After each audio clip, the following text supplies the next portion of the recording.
नमस्कार, जय हिंद, वंदे मातरम। आप सबका आपके favourite YouTube channel MP campus में हार्दिक स्वागत। आज का अपना lecture session railway NTPC group D graduate level या अंडर ग्रेजुएट लेवल, इसके बाद एएलपी या उन सभी एग्जाम में जहां पर अपना मैथ आता है, उन सबके लिए इंपॉर्टेंट क्वेश्चंस आज हम लोग करेंगे प्रीवियस ईयर क्वेश्चन पेपर। और ये प्रीवियस ईयर क्वेश्चन पेपर 2019 में होने वाली एनटीपीसी एग्जाम में पूछा गया है। ये एनटीपीसी में 30/10/2020 के फर्स्ट स्टडी का है, फर्स्ट मीटिंग का है। तो इस क्वेश्चन को हम लोग सॉल्व करते हैं और देखते हैं इस क्वेश्चन का आंसर क्या होगा। सवाल आपको दिया गया है कि ये x है, इस x की वैल्यू निकालनी है आपको। तो हम इसको कैसे लगाएंगे, तो देखिए हम किस तरह लगाएंगे, क्योंकि ये आपको 90 डिग्री भैया गिवन है एग्जाम, ठीक है। तो कैसे निकालोगे इस x की वैल्यू, तो आप देखो ये कैसा है एक्सटीरियर एंगल, ये कैसा है एक्सटीरियर एंगल, एक्सटीरियर एंगल यानी वाह कोण, तो ये भी वाह कोण हो जाएगा। अगर 115 है तो ये कितना आ जाएगा 65, ये 90 है तो ये कितना आ जाएगा 90। अब हम लोग जानते हैं कि किसी भी बहुभुज के वाह कोणों का योगफल 360 डिग्री होता है, यानी the sum of exterior angle of any polygon is 360 degree. तो किस तरीके से सॉल्व करेंगे, तो 360 में से इन सबका ऐड करके घटा देंगे, ये आंसर आ जाएगा।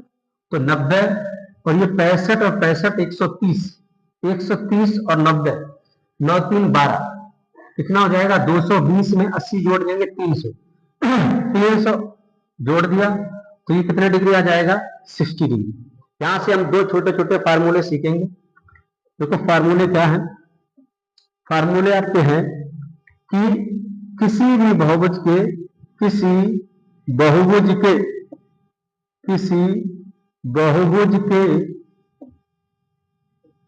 सभी वाह कोणों का योग कितना होता है 360 डिग्री, यानी the sum of all exterior angle is 360 degree in any polygon. दूसरा है कि किसी बहुभुज के या फिर एन भुजाओं वाले, ऐसे लिखेंगे एन भुजाओं के बहुभुज के, एन भुजाओं वाले बहुभुज के, सॉरी वाले बहुभुज के सभी अंतः कोणों का योग, सभी अंतः कोणों का योग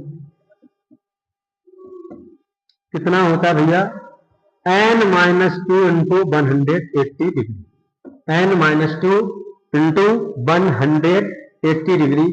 चलो इधर दिख नहीं रहा है तो इधर लिख देंगे n-2 इंटू 180 डिग्री, ये आप निकाल लेंगे। अगर हमें निकालना है अंतः और वाह कोणों का योगफल, तो इस तरीके से आप सॉल्व कर लेंगे। जैसे मान लो कि त्रिभुज के सभी कोणों का योगफल कितना होता है, तो आप सबको पता है 300 से 3 - 2 इंटू 180 डिग्री, तो सही होता है 180, तो यह आ जाएगा 1 इंटू 180 डिग्री मतलब 180 डिग्री।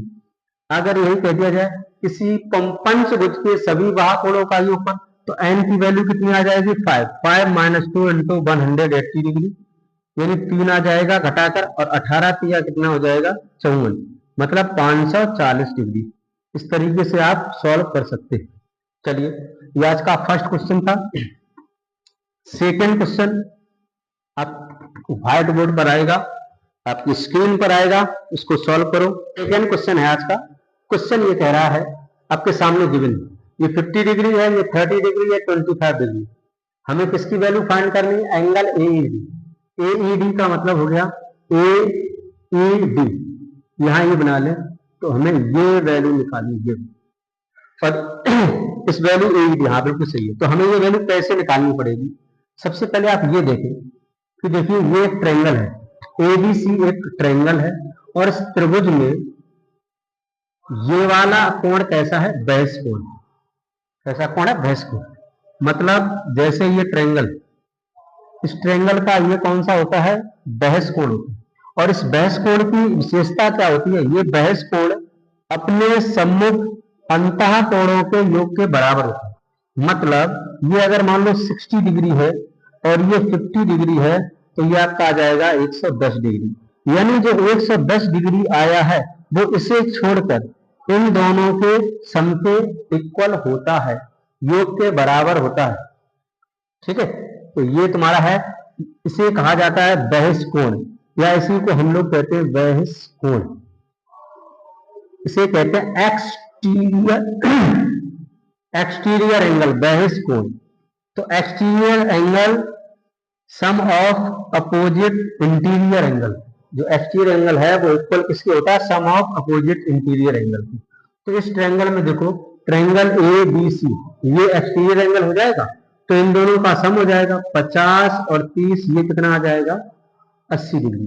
अब हमसे ये पूछा गया, तो अगर हम इसको यहां से हटा दें, अब देखो इसके लिए, इस ट्रायंगल के लिए, इसके लिए डी सी ए के लिए ये एक्सटीरियर एंगल हो जाएगा, ये बहस कोण हो जाएगा, और ये बहस कोण अपने सम्मुख अंतः कोणों के योग के बराबर होगा।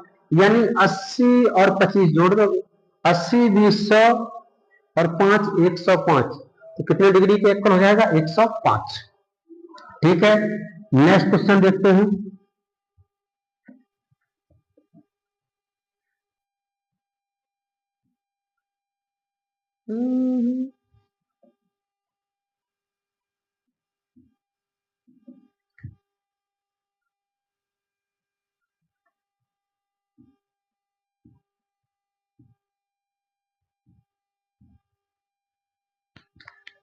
थर्ड क्वेश्चन है आपका कि यदि a प्लस बी 8 है, ए स्क्वायर प्लस बी स्क्वायर की वैल्यू 12 है, तो ए क्यू प्लस बी क्यू की वैल्यू क्या होगी इन ऑप्शन में से? तो देखो, सबसे पहले हम जानते हैं, छोटा सा फार्मूला होता है कि A cube plus B cube is equal to A plus B into A square plus B square minus के ए बी, ये फार्मूला होता है।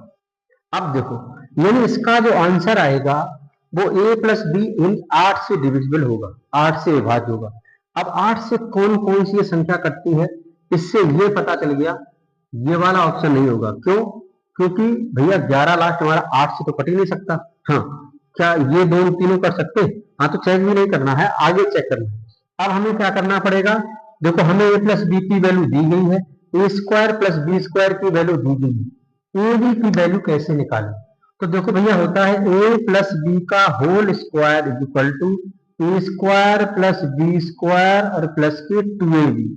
यहां से a प्लस बी की वैल्यू 8 रखेंगे तो 8 8 64, और A square plus B square हो जाएगा 12, ये हो जाएगा 2ab।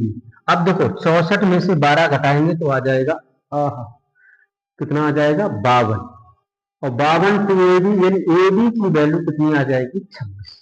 अब देखो मेरे भैया, ab की वैल्यू आपकी 26 आ जाएगी, तो ये तो रखोगे माइनस के 26, और A square plus B square की वैल्यू रख दोगे आप 12।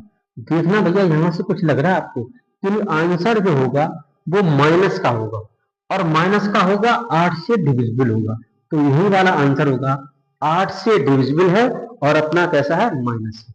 ठीक है, ये अपना तीसरा क्वेश्चन था।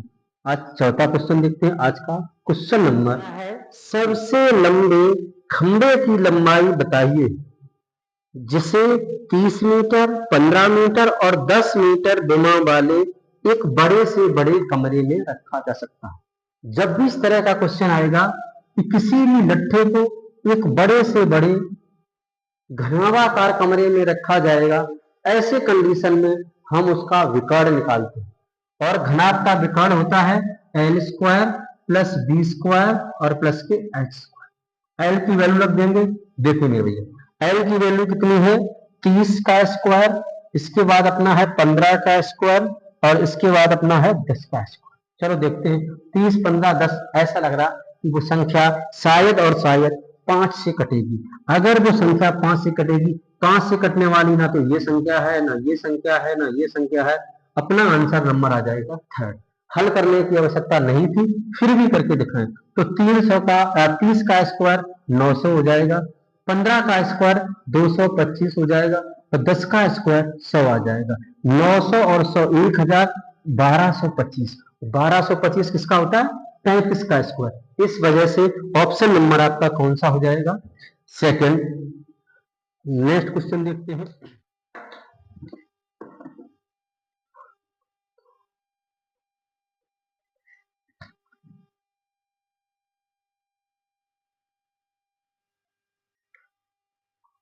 क्वेश्चन नेक्स्ट कह रहा है कि 0.2323 डॉट डॉट डॉट, इसको परिमेय संख्या के रूप में लिखिए। अब देखो, इसे हम शॉर्ट में लिख सकते हैं 0.23 बार। अब इसका आंसर क्या आ जाएगा? 23/99, और ये अपना ऑप्शन हो जाएगा। ठीक, हुआ कैसे? देखिए मेरे भैया, ये ध्यान रखना कि अगर किसी एक संख्या पे बार है तो वो 4/9 हो जाएगा। अगर वही दो संख्याओं पे बार है तो यह आ जाएगा 23/9। अगर वही एक संख्या पे बार है लेकिन इस तरीके से दिया गया तो इसका मतलब हो जाएगा 23 - 2/90। कैसे आया मेरे भैया? जिस संख्या पे बार है वो तो 9, और इसके पीछे जितनी भी संख्याएं बच जाएंगी उतनी जीरो लगा दिया। अब जो संख्या दी गई उसको टोटल संख्या को लिख देंगे, और जिस पर बार नहीं है उसको माइनस कर देंगे, यही तुम्हारा आंसर आ जाएगा। तो ये तुम्हारा था आज का नेक्स्ट क्वेश्चन। नेक्स्ट क्वेश्चन कह रहा है, पुरुषोत्तम और अंजलि ने एक स्थान से विपरीत दिशाओं में चलना शुरू किया। दिशाओं में इनकी चाल है 30 किलोमीटर प्रति घंटा और 3.5 किलोमीटर प्रति घंटा। बताइए 2.5 घंटे में वे एक दूसरे से कितने दूर होंगे? अरे दूरी पूछी गई, बहुत सरल क्वेश्चन है। दूरी बराबर चाल। अब देखो चाल क्या होगी? एक दूसरे विपरीत दिशा में चल रही, ये इधर आ रहा तो ये इधर आ रहा। आपको पता है कि विपरीत दिशाओं में चाल क्या होती है? जुड़ती है। तो जोड़ देंगे 30 में 3.5 जोड़ेंगे 33.5, ये आ जाएगा, ये चाल हो जाएगी। इसके बाद क्या हो जाएगा? समय कितना दिया गया? 2.5 आवर, 2.5, और ये मीटर। अब आप गुणा करेंगे, तो गुणा करेंगे, देखो 2 अंक बाद पॉइंट लगाओ, 2 अंक बाद पॉइंट यहां पर भी है, यहां पर भी है, यहां पर भी है। चलो भैया, वो संख्या 25 से डिवीजन होगी, ये भी हो जाएगी, ये भी हो जाएगी, ये भी, मतलब आंसर ये नहीं होगा। अब आपको क्या करना पड़ेगा? गुणा कर दो भैया। तो गुणा करेंगे तो 25 पंचे 125, पहली 12, 25 किया 75, और 75 12 जोड़ोगे बोलो कितना आ जाएगा? 87। तो लास्ट में 7 आएगा, ये आएगा, ये आ जाएगा। ऑप्शन 8, 25 किया 75, और 75 में 8 5 13, ये 3 आएगा। तो कौन सा आंसर आ जाएगा? ये वाला आंसर आएगा, और ये आंसर नहीं आएगा। ठीक है, ये तुम्हारा, ये था क्वेश्चन, बहुत सरल था, और ये सब क्वेश्चन एनटीपीसी में आए हुए हैं। हम अपनी तरफ से एक भी क्वेश्चन इसमें ऐड नहीं कर रहे हैं, बस तुम्हें क्या करना है? इन क्वेश्चन को सॉल्व करना है। जैसे दिया है फर्स्ट वाला 700, सेकेंड ऑप्शन आपका दिया गया है 150, थर्ड ऑप्शन आपका दिया गया है 1200, और फोर्थ ऑप्शन आपका दिया गया है 200। अब आप इस क्वेश्चन को ग्राफ पे देख के सॉल्व करें। ठीक है, ग्राफ तो हम बना नहीं सकते यहाँ पर। अब ये कह रहा है कि निम्नलिखित पहले 3 वर्षों में कारों की बिक्री की कुल संख्या, अंतिम 3 वर्षों में बिक्री की कुल संख्या के बीच अंतर। तो पहले 3 वर्षों में, अब पहले 3 वर्षों में देखो 150, इसके बाद 100, इसके बाद 250। तो पहले 3 वर्षों के लिए 150 प्लस 100 और प्लस 250, ये बिक्री हुई। और दूसरे 3 वर्षों की बात कर रहा है तो 100 और वहां पे ये 300 और फिर ये 300, यानी 100 और प्लस 300 और प्लस 300। अब इनका अंतर पूछ रहा है, आप खुद ही लगा लोगे। देखो मेरे भैया क्या आ जाएगा? 100 से ये 100 कट जाएगा, अंतर निकालो डायरेक्ट। ये 250 से ये इधर 50 ज्यादा है, 50 कर दिया। 150 से ये कितना ज्यादा है? 150 ज्यादा है। तो बोलो अंतर कितना आ जाएगा? 200। तो आंसर नंबर कौन सा हो जाएगा अपना? 4 आ जाएगा भैया, 200। नेक्स्ट क्वेश्चन आज क्या करते हैं? वह छोटी से छोटी संख्या कौन सी है जिसमें 3 जोड़ने पर वो संख्या 27, 35, 25 और 21 से पूर्ण विभाज्य हो। यानी उस संख्या में जब 3 जोड़ दिया जाए तो वो संख्या इन सब से पूर्ण विभाज्य। यानी कहने का मतलब क्या हो जाएगा? उसका उत्तर ये दिया गया। तो हम इन सब में अगर 3 माइनस कर दें, 3 माइनस करने के बाद इन सबसे कटनी चाहिए, वही तुम्हारा उत्तर होगा। वैसे उत्तर क्या होगा, वैसे सीधा आप निकालेंगे एलसीएम किसका, 27 का, 35 का, 25 का और 21 का, और उसमें कितना ऐड कर देंगे, 3।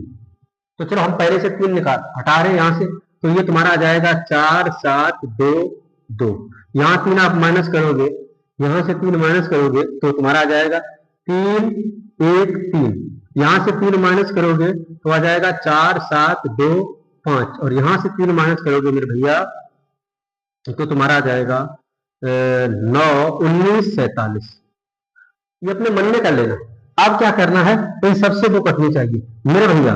3 घटाने के बाद सबसे कटनी चाहिए, मतलब 25 से कटे, ना ये कटेगी ना ये कटेगी ना ये कटेगी, बस ये कटेगी। आंसर नंबर कौन सा होगा, 3rd। आपसे निवेदन है, यदि आप नए हैं तो चैनल को जरूर सब्सक्राइब करें। हाँ, यदि अभी तक आपने हमारे चैनल को लाइक नहीं किया है तो आपसे एक निवेदन है, जरूर लाइक करो, शेयर करो, कमेंट करो। इस सेशन में या मेरे पढ़ाने में कोई कमी है तो उसे कमेंट बॉक्स में जरूर छोड़े। मैं आपसे ऐसा निवेदन करना चाहूंगा कि आप जरूर हमारी बात को मानेंगे, और हाँ, एक छोटा सा कमेंट जरूर छोड़ेंगे। अगर कोई पढ़ाने में समस्या है तो जरूर छोड़ना है, अगर पढ़ाने में समस्या नहीं है तो एक अच्छा सा कमेंट आप हमें भेज सकते हैं। यदि माध्य 40 है, यानी माध्य कितना दिया गया है, 40 माध्य दिया गया मेरे भैया 40। और क्या कह रहा है, मानक विचलन 5 है, यानी आपका मीन डेविएशन, मानक विचलन मीन डेविएशन कितना दे रखा, विचलन 5, मानक विचलन 5 है। तो विचरण गुणांक क्या होगा, विचरण गुणांक। अब देखो विचरण गुणांक आप कैसे निकालोगे, अगर आपको फार्मूला पता होगा तो ध्यान रखना, विचरण गुणांक बराबर होता है मानक विचलन, मानक विचलन अपोन में माध्य और गुणे में 100%, क्योंकि विचरण गुणांक हमेशा परसेंट में होता है। मानक विचलन कितना है, 5/40, 1/8 आ गया, और आपको पता है 1/8 कितने की भिन्न होती है, 12.5% की। चलिए ये आज का, अब नेक्स्ट क्वेश्चन करते हैं, तब तक आप इसको नोट करें मेरे भैया।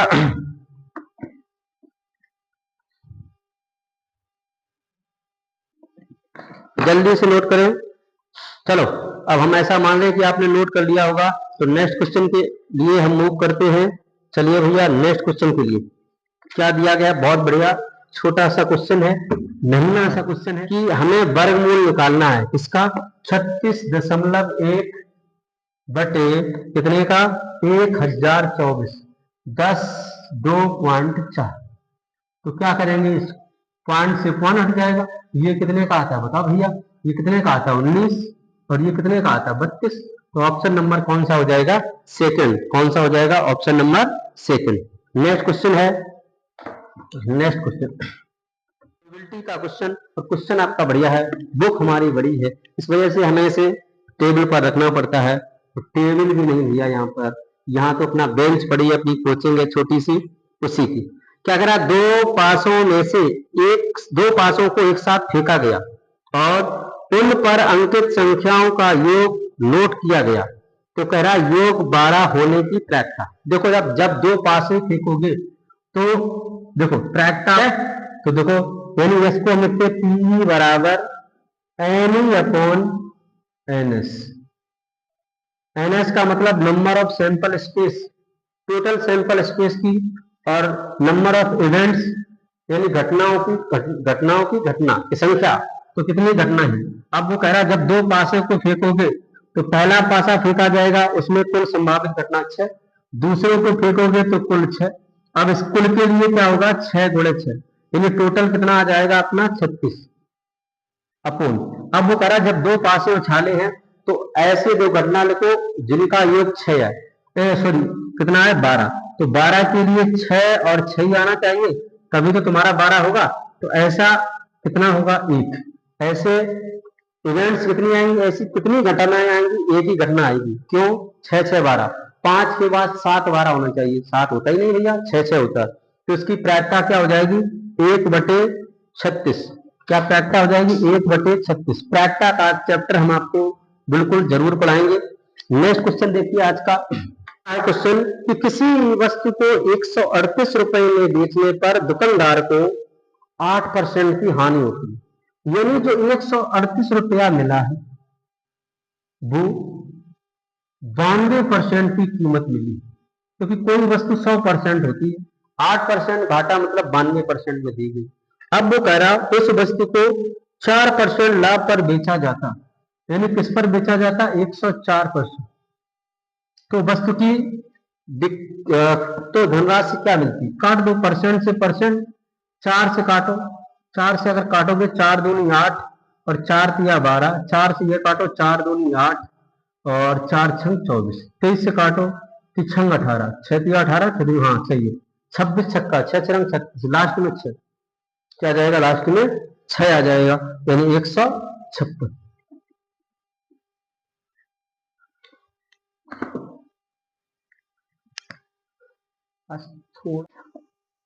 तो नेक्स्ट क्वेश्चन क्या है? एक व्यापार मेले में पहले दिन 84,500 लोग आए और चौथे दिन यह संख्या घटकर 16,900 रह गई। कितने परसेंट की कमी हुई? अच्छा, पहले आई 84, 1 2 84,500 सॉरी 84,500 और चौथे दिन ये संख्या घटकर 16,900 रह गई। कितने की कमी हुई है? और परसेंट कमी कह रहा तो लो अनुपात लगाओ, हटाओ हटाओ हटाओ हटाओ, काट दो। क्या 13 से तो ये कट ही जाएगा? क्या ये 13 से कट जाएगा? काटते तो 78, 8 2 4 6, हाँ कट जाएगा 13 से, 13 छंग 78, कितना बचा? 6, 13 पचे 65 और 13 13 169, फिर 13 से ये काट दो, 13 पचे 65, मतलब एक 5 संख्या से एक रह गई। कितने की कमी? 4 की कमी। कितने? 5 पर। 4 गुणे 5 गुणे 100, बोलो भैया कितने परसेंट की कमी? 80% की। ये था आज के क्वेश्चन का आंसर। नेक्स्ट क्वेश्चन देखते हैं। कैसा लग रहा है आपको मेरा वीडियो? अगर आपके लिए हेल्पफुल है तो प्लीज प्लीज प्लीज क्या करें? कमेंट जरूर करें। नेक्स्ट क्या कह रहा है कि मशीन का एक धात्विक पुर्जा तांबा, जिंक और लेड से बनकर बना। तांबा लिखते भैया, तांबा, तांबा लिखो यार, तांबी नहीं, जिंक और लेड, तांबा जिंक और लेड से मिलकर बना है। इनका रेशियो कितना है? 13:6:1 के अनुपात में। ठीक है। यदि इस पुर्जे में जिंक का भार 90 किलोग्राम है, यानी 6 की वैल्यू आपकी 90 किलोग्राम है, तो पुर्जे का कुल भार, यार 6 की वैल्यू कितनी है? कितने केजी है? 90 केजी। 90 केजी तो कुल भार पूछा गया 13 और 14 6 20, 20 की वैल्यू पूछी गई है। काट लो, 15 छक्का 90 होता है, 15 दूनी 30, यानी कितने किलोग्राम हो जाएगा? 3000 किलोग्राम। नेक्स्ट क्वेश्चन देखते हैं आज का, नोट कर लो आप लोग। नेक्स्ट क्वेश्चन आज का देखते हैं। ये ले हमारा क्वेश्चन है कि एक समद्विबाहु त्रिभुज का आधार 8 सेंटीमीटर। यह है एक अपना समद्विबाहु त्रिभुज जिसका आधार 8 सेंटीमीटर है तथा बराबर भुजाएं 5-5 सेंटीमीटर की है। 5 और 5 क्या कह रहा है? ये कह रहा है कि आधार के उसके सम्मुख से ऊंचाई ज्ञात करो। अरे भैया पाइथागोरस लग जाएगा, तो ये कितना हो जाएगा? 4 और 4 और ट्रिपलेट होता है 3 4 5, आंसर कितना आ जाएगा? 3 सेंटीमीटर। देखिए सुनिए, this is a property of isosceles triangle. किसी भी समद्विबाहु त्रिभुज की एक प्रॉपर्टी होती है कि अगर ये दो भुजाएं संगत है तो संगत भुजाओं को पहली बार तो ये इनके सामने के कोण बराबर होते हैं, और संगत भुजाओं का जो शीर्ष होता है, इस शीर्ष से सम्मुख भुजा पर 90 डिग्री का एंगल बनेगा, तो ये बराबर होंगे। और अगर ये बराबर हैं तो कितने डिग्री का एंगल बनेगा? 90 डिग्री का। तो हमने 90 डिग्री का, क्योंकि हाइट चाहिए, 90 डिग्री का एंगल बनाया और ये बराबर हो गए। आज का अगला क्वेश्चन दौड़ता हुआ ये आया आपके पास। क्या दिया गया है? त्रिकोणमिति का क्वेश्चन है। cos 1 अंश, cos 2 अंश, cos 3 अंश, dot dot dot dot cos 179 degree अंश का मान क्या होगा? कोई भी व्यक्ति होगा आंख बंद करके इसका आंसर दे देगा और आंसर आपका क्या आता है 0 1 -1 1/2। तो इसका आंसर आएगा 100% 0। कैसे आता है मेरे भाई, आप जानते हैं ये सीरीज लिख रहे हैं cos 1 cos 2 cos 3 cos 4 dot dot dot dot कहां तक 189। कहीं ना कहीं बीच में cos 90 आया होगा और cos 90 की वैल्यू क्या होती है मेरे भैया 0, और 0 का किसी भी संख्या में करोगे गुणा 0 तो वो संख्या को भी बना लेगा 0, तो आंसर क्या आ जाएगा 0। ठीक है, नेक्स्ट क्वेश्चन देखते हैं। नेक्स्ट ये रहा क्वेश्चन आपकी स्क्रीन पर। पहले कह रहा है क्वेश्चन कि किसी घनाभ की जिनकी 3 आसन्न भुजाओं फलकों का पृष्ठ क्षेत्रफल ABC, मतलब कोई भी आपका घनाभ है, ये लो, तो इसमें घनाभ का क्या दिया गया आपकी पृष्ठों का क्षेत्रफल, मतलब दिस। जैसे मान लो ये कमरा जहां पर हम पढ़ा रहे ये घनाभाकार, तो इसके पृष्ठों का क्षेत्रफल दिया गया, मतलब एक ये पृष्ठ का क्षेत्रफल, उसका क्षेत्रफल, उसका क्षेत्रफल, उसका क्षेत्रफल, उसका क्षेत्रफल, उसका पृष्ठों का क्षेत्रफल दिया गया। तो आपको पता है कि पृष्ठों का क्षेत्रफल, जैसे मान लो ये बोर्ड, तो इसमें लंबाई चौड़ाई हो जाएगी, तो ए किसकी वैल्यू दी गई LB की, लंबाई गुणा चौड़ाई। BH किसकी वैल्यू दी देगी B की, और HL की वैल्यू आपको C दे दिया गया। तो वो तुमसे क्या कह रहा है हमें कमरे का आयतन ज्ञात करो। तो कमरे का आयतन क्या होता है LBH। मेरे भैया जब गुणा करेंगे तो L स्क्वायर हो जाएगा, B स्क्वायर हो जाएगा, H स्क्वायर, मतलब ये स्क्वायर इज इक्वल टू आपका आ जाएगा ABC, और हमें वैल्यू निकालनी है LBH। इसका मतलब स्क्वायर रूट ऑफ ABC, या इसको लिख सकते हैं ABC की होल पावर 1/2, यानी इसका आंसर आ जाएगा A for apple, apple ratio. Next question, A plus B plus C अगर 0 है तो A³ plus B³ plus C³ की वैल्यू 3ABC होती है। मान लो कि ये A है, ये आप B मान लो, ये आप C मान लो, तीनों को जोड़ो, हटा के क्यूब जोड़ो तो y से y निपट गया, z से z निपट गया, x से x निपट गया, मतलब 0 आ। तो अब इसका क्यूब की वैल्यू क्या आ जाएगी 3 आ जाएगी, x y z, यानी 3x की जगह x माइनस y, तो 3 ये वाला 3 x माइनस y, फिर y माइनस z, और फिर क्या हो जाएगा z माइनस x। ये इस क्वेश्चन का क्या होगा आंसर होगा। नेक्स्ट क्वेश्चन देखो लिखते हैं। नेक्स्ट क्वेश्चन आपकी स्क्रीन पर आ रहा है। क्या क्वेश्चन कह रहा है एक दुकानदार 2 खिलौनों में से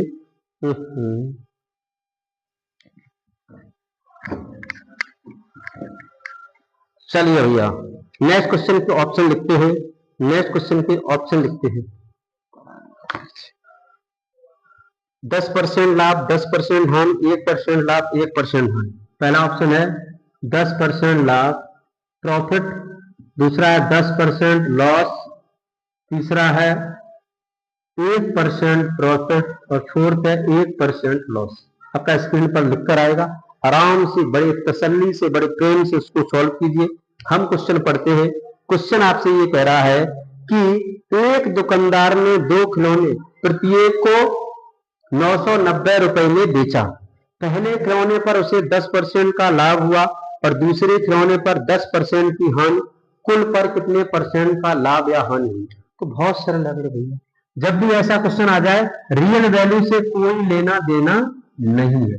तो कैसे निकालेंगे, पहले पे 10% लाभ, दूसरे पे 10% हानि। लाभ का मतलब प्लस, हानि का मतलब माइनस। अब माइनस के 10 गुणे 10/100, ये भी जो आता है यही आंसर आएगा। तो इससे ये कैंसिल हो जाएगा, 0 से ये 0 कैंसिल हो गए, -1%। इसका मतलब है 1% की हानि। तो आंसर क्या हो जाएगा, आंसर नंबर हो जाएगा आपका 4th। नेक्स्ट क्वेश्चन देखते हैं। पहले ऑप्शन लिखते हैं नेक्स्ट क्वेश्चन के। तो ऑप्शन आपसे कह रहा है 6.5%, दूसरा ऑप्शन है 6.25%, तीसरा है 6% और 7%, तीसरा अपना 6% और चौथा है 7%। क्या क्वेश्चन कह रहा है?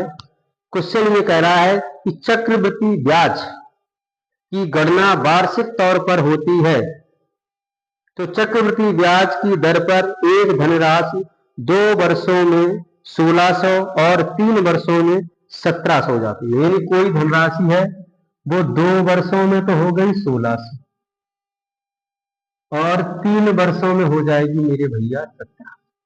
तो इसका मतलब ये तीसरी वर्ष का ये मिश्र धन और तीसरी वर्ष के लिए मूलधन, तो ब्याज की दर पूछी गई, सीधा रेशियो निकाल लो भैया। एक ही वर्ष की तो बात कर रहा है, 0 से 0 निपटा दो। कितना आया? 1/16 और गुणे 1/16 सॉल्व कर देंगे। 16 5 80, 16 6 96, कितना बचेगा? 4 40, 40 हो जाएगा। अब 40 हो जाएगा तो 16 दूनी 32, यानी आंसर कौन सा आ जाएगा? आंसर नंबर आपका आ जाएगा सेकंड। जितने भी क्वेश्चन आप देख रहे हैं अपनी स्क्रीन पर या यहाँ पर मेरे भाइयों, नेक्स्ट क्वेश्चन आपकी स्क्रीन पर दिया गया है। ये क्वेश्चन आपका लिखा है, ओह ये क्या कर दिया थी जल्दबाजी में। इसको सॉल्व करेंगे तो आप लोग जानते हैं कि सबसे पहले हम ब्रैकेट को सॉल्व करते हैं, और ब्रैकेट में भी पहले बार ब्रैकेट, फिर स्मॉल ब्रैकेट, फिर कर्ली ब्रैकेट और फिर लार्ज ब्रैकेट। ठीक है, ये सॉल्व करने का तरीका होता है। तो चलो सॉल्व करते हैं इसको। तो सबसे पहले आप सॉल्व करेंगे तो देखो ये एक अलग नंबर है, इसके बाद प्लस लिखा है, ये एक ही नंबर है। तो पहले इस ब्रैकेट को सॉल्व करेंगे। देखो तो ये आ जाएगा, देखो 4 चौको 16 प्लस के 4 आ गए, माइनस के 4 और माइनस के 4 प्लस के 4 निपट गए, 3 2 5, इसका आंसर आएगा 5। इसको सॉल्व करोगे 7 8 56, 56 1 57, 57 का 19 में भाग देंगे, 19 या 57, मतलब ये आपका आ जाएगा 3 मल्टीप्लाई। इसको सॉल्व करते हैं तो ये आ जाएगा 5 3 8, 8 में से 4 गया, यानी ये प्लस के 4, क्योंकि ये बड़ा ब्रैकेट है। इसको अलग करेंगे, 9 को 36, 36 में से 17 चला गया 19, वो भी माइनस के 19, तो माइनस के 19। चलो ये आ जाएगा माइनस के 15, ये आ जाएगा 3 और ये प्लस के 5, 15 पिया माइनस के 45 और प्लस के 5, वहां के बिहारी लाल के आंसर क्या आ जाएगा? 40, लेकिन वो भी माइनस का 40 आएगा। क्या ऑप्शन है? ये वाला जो ऑप्शन आपका बिगड़ा हुआ है ये माइनस का 40 ही है, और ये आपका फर्स्ट वाला हो जाएगा आंसर। ठीक है, चलिए मेरे भाइयों नेक्स्ट क्वेश्चन की तरफ। क्वेश्चन कह रहा है कि 3 आदमी या 6 लड़के एक काम को 20 दिन में करते, या यानी 3 आदमी या 6 लड़के, इसका मतलब क्या हो जाएगा? जितनी क्षमता 3 आदमियों की है उतनी क्षमता मिलाकर 6। इसको सॉल्व करेंगे तो 3 दूनी 6, यानी m रेशियो अगर हम b निकालें तो m बंद करेंगे तो कितना आ जाएगा? 2:1, यानी आदमियों की क्षमता कितनी? एक आदमी की क्षमता 2 है तो एक लड़के की क्षमता 1। अब क्या कह रहा है कि 3 आदमी या 6 लड़के उसी काम को कितने दिन में करते हैं? 20 दिन में, यानी 3 आदमी 20 दिन में करते हैं, और एक आदमी की क्षमता कितनी है? 2, तो ये तो कुल कार्य आ गया। अब कह रहा है इसी कार्य को 6 आदमी और 8 लड़के मिलकर कितने दिनों में करेंगे? 6 आदमी की जगह कितना लग देंगे? 2, 8 लड़के की जगह कितना लग देंगे? 1। ये टोटल मिलकर कार्य कर रहे हैं तो कितना दिन लगेगा? सॉल्व करें, 6 दूनी 12, 12 8 20, 20 से 20 कट गया, बोलो कितने दिन लगेगा? 3 दूनी 6, और इसका आंसर नंबर कौन सा हो जाएगा? 4th। क्या आ जाएगा? कितने दिन में करेंगे? ये तुम्हारे करेंगे 6 दिन में। ठीक है, नेक्स्ट क्वेश्चन देखते हैं। इसी प्रकार से एक नया नेक्स्ट क्या क्वेश्चन कह रहा है? ये कह रहा है आवेश, भुवनेश और चमन किसी काम को क्रमशः 20, आवेश ए भी लिख दिया हमने, भुवनेश BH लिख दिया, और चमन CH लिख दिया। ये अलग अलग काम करें तो 20, 30 और 60 दिन में करते हैं, 20, 30 और 60 दिन में करते हैं। अब कह रहा है आवेश को उसी काम को पूरा करने में कितने दिन लगेंगे यदि भुवनेश और चमन हर तीसरे दिन उसकी सहायता करें? भुवनेश और चमन हर तीसरे दिन काम करे। तो हम पहले काम मानेंगे, कितना आ जाएगा मेरे भैया 60। 20 तिया 60, 30 दूनी 60, 60 एकम 60। इसका मतलब है कि हर तीसरे दिन ये लोग आते हैं, तो 2 दिन तक आवेश अकेले काम करता है, और फिर तीसरे दिन कौन कौन से आते हैं, चमन आ जाते हैं, और तुम्हारा क्या आ जाएगा, भुवनेश आ जाएगी। तो चमन और भुवनेश, अगर तीसरे दिन भुवनेश और चमन, तो इसका मतलब क्या हो जाएगा, 2 1 3, यानी 3 दिन में काम कितना हुआ मेरे भैया। तो 3 दिन में काम कितना हुआ, ए ने 3 दिन काम किया, 2 और 1 3, तो ए ने अपनी क्षमता 3 का 9 लगाई, तो ए 9 काम करेगा, बी 2 काम करेगा 11, सी 1 काम करेगा 12, यानी टोटल कार है 60, और 60 बटे कितना आ जाएगा 12 पंचे 60, यानी जो काम है वो 5 दिन में नहीं, कितने दिन में होगा, 15 दिन में। अब सोच रहे हो गया 15 कैसे आया, ये भैया 3 दिन में कितना काम होता है, देखो 3 दिन में काम कितना होता है, 12 का काम हमें कितना करवाना है, 60 का, तो कितने का गुणा करना पड़ेगा, 5 का, 12 पंचे 60, तो 3 पचे बोलो मेरे भैया कितना, 15, तो आंसर कितना आ जाएगा, 15 दिन। तो आंसर क्या आ जाएगा, 15 दिन। नेक्स्ट क्वेश्चन देखते हैं, इसका नेक्स्ट है, एक संख्या और उसके 25% का अंतर 24, और संख्या मान लो 100 और उसका 25% मान लो भैया 25, और इनका अंतर कितना आ जाएगा मेरे भैया 75%, और 75% जो वैल्यू दी गई है वो कितने की वैल्यू दी गई, 34 या 24 है, तो संख्या क्या होगी, हाय राम, 100% की वैल्यू पूछ रहा है, तो 25 दिया 75, 25 चौको 100, 23 24 8 चौको 32, आंसर क्या आ जाएगा, 32 आएगा। इस तरीके से क्वेश्चन पूछे गए रेलवे के एग्जाम, और ये सब इस तरीके से क्वेश्चन अगर आए तो हम पहले से इसको इस तरह लिख लेंगे। देखो लिखा है 6202.5, नेक्स्ट है 620.25, ये दिया गया सेकंड वाले, थर्ड वाले में 62.025, फोर्थ वाले में दे दिया गया 6.2025, और फोर्थ वाले 0.62025। देखो लास्ट में क्या आएगा, 5 आ जाएगा, सब में आ रहा 5 7 7 5 7 5 7 5 7 5, यहाँ 6 आ रहा है, यहाँ 7 आ रहा है, यहाँ 7 आ रहा है, यहाँ 7 आ रहा है, तो देखो ये आ जाएगा 5, यही रहेगा 5 2 7, फिर रहेगा 7, फिर 5 2 7 2 9, यहाँ देखो इधर लास्ट में देखो ये तुम्हारा लास्ट में आ जाएगा 6, इसके पहले 6 2 कितना आ जाएगा 8, 6 8 वाला उत्तर हो जाएगा, क्यों पड़े हो चक्कर में, आगे देखो 6 8 वाला तो दोनों, 6 8 7 7, 3 बार 7, 1 6, सॉरी ये देखो तुम्हारा आ जाएगा 5 7 7, 5 7 7, यानी ऑप्शन नंबर कौन सा हो जाएगा अपना, 4th हो जाएगा। नेक्स्ट क्वेश्चन देखते हैं, नेक्स्ट क्वेश्चन क्या रहा है कि 1 3 7 9 1 + 3 + 7 + 9 + 11 + 13 को पूर्ण वर्ग बनाने के लिए कौन सी संख्या जोड़नी पड़ेगी।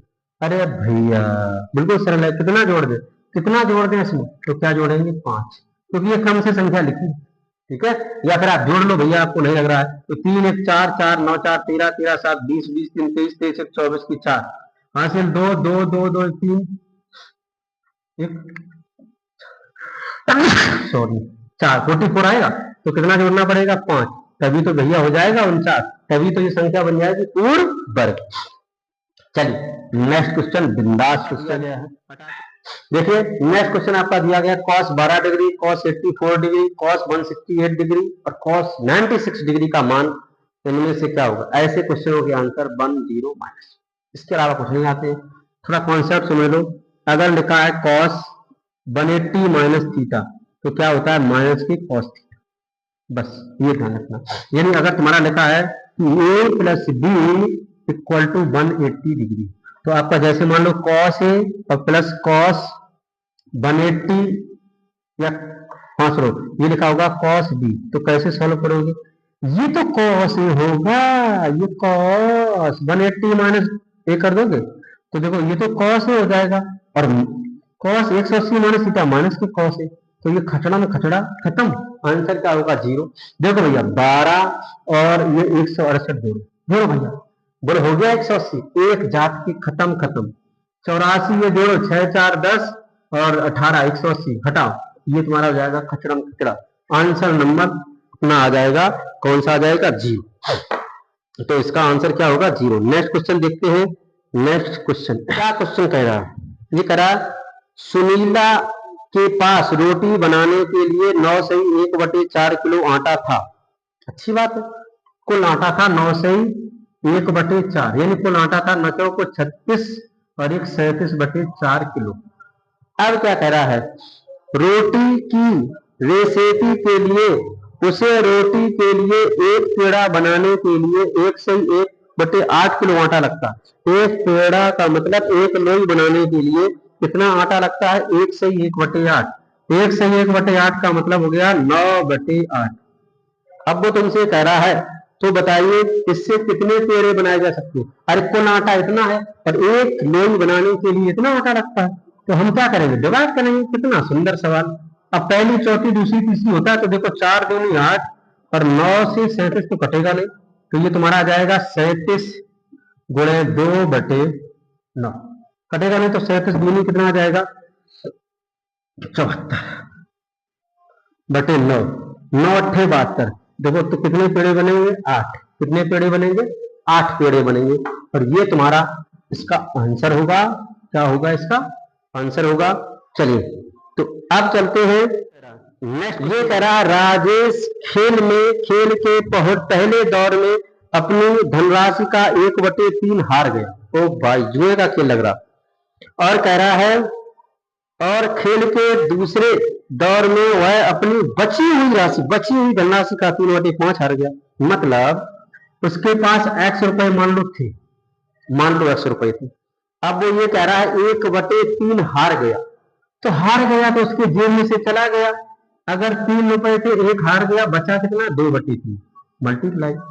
दूसरे दौर में वह 3/5 हार गया, तो अगर 3/5 अगर टोटल 5 थे, इसमें 3 हार गया, तो अभी भी तो उसके जेब में 2 पड़े, अभी भी खेलेगा, मानेगा ना मेरे भैया। तीसरे दौर में वह अपनी बची हुई राशि का 4/7 हिस्सा हार गया, उसके पास मूल धनराशि का कितना शेष बाकी है, शेष सब में पूछा गया। तो अब उसके पास माना कि 7 बचा था, उसमें भी 4 हार गया, 4 हार गया तो बचा कितना 3। अब बचे रुपए जेब में डाल के घर पे आएगा, जब उसके पड़ेगी मारा जाएगा गिरा गिरा के, तो बोलो क्या आ जाएगा, ये 4/7 पना 35, तो उसके जेब में कितना बचा 4/35। यही लेकर जब जाएगा अपने घर, तो फिर उसी से पूछना क्या होगा। तो इस सेट में इतने ही क्वेश्चन थे। यहां तक देखने के लिए आप सब लोगों का तहे दिल से शुक्रिया, नमस्कार, धन्यवाद। हाँ, यदि आप पहली बार हमारे चैनल पर विजिट कर रहे हैं तो जरूर सब्सक्राइब करें, लाइक करें और शेयर करें। दबा के शेयर ठोके। यहां तक देखने के लिए आप सबका तहे दिल से शुक्रिया, धन्यवाद। जय हिंद, जय भारत।